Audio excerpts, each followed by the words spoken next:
All right, going to point out a few things here that are slowing down y'all's Facebook ad results. And I fix mistakes like these in some other Facebook ads.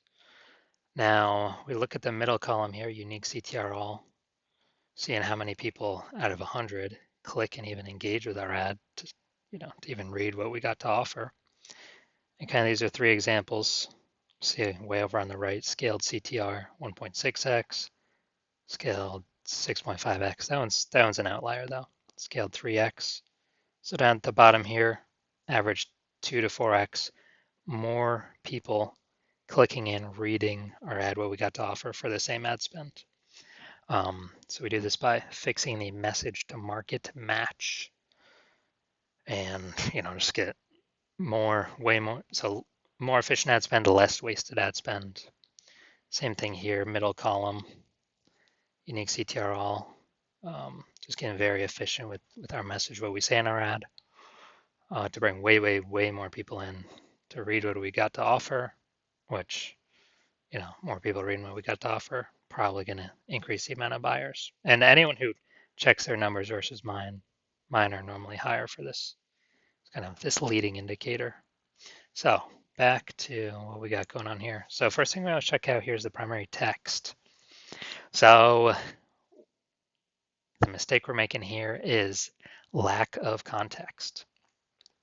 And the false belief that caused us to make this mistake is we do not even know we're making a mistake until someone points it out to us. So this is, super common. Yeah, this is how everyone starts running ads. And the false, part B, the second false belief, is we're believing the creative, the picture, should be doing the heavy lifting for us to bring in people.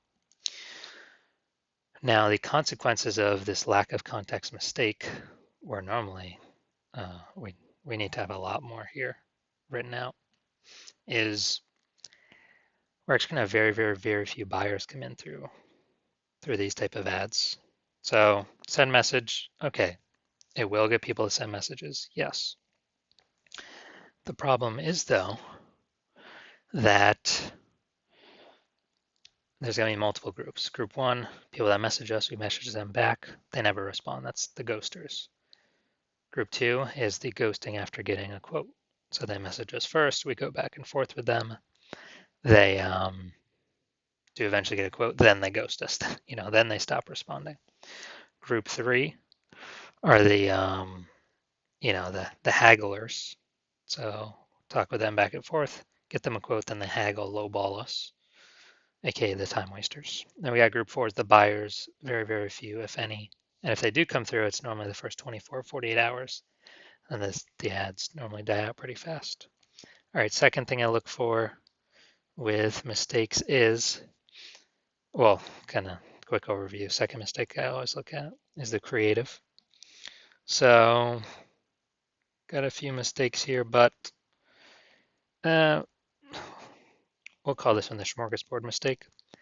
That is having too many services in one ad. This was the correct way in print advertising. So newspaper, phone book, print ads, any print ads, or printing out a poster to hang up on a telephone pole. Include as many services as possible to get at least one person to buy was the correct way to do it then.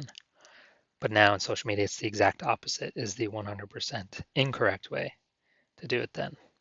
And the consequences of making this mistake, same thing as mistake number one, but second, with the addition of, we're going to be feeling like we're throwing our money away, spinning our wheels, and not knowing where to even turn to start getting our ad back on track.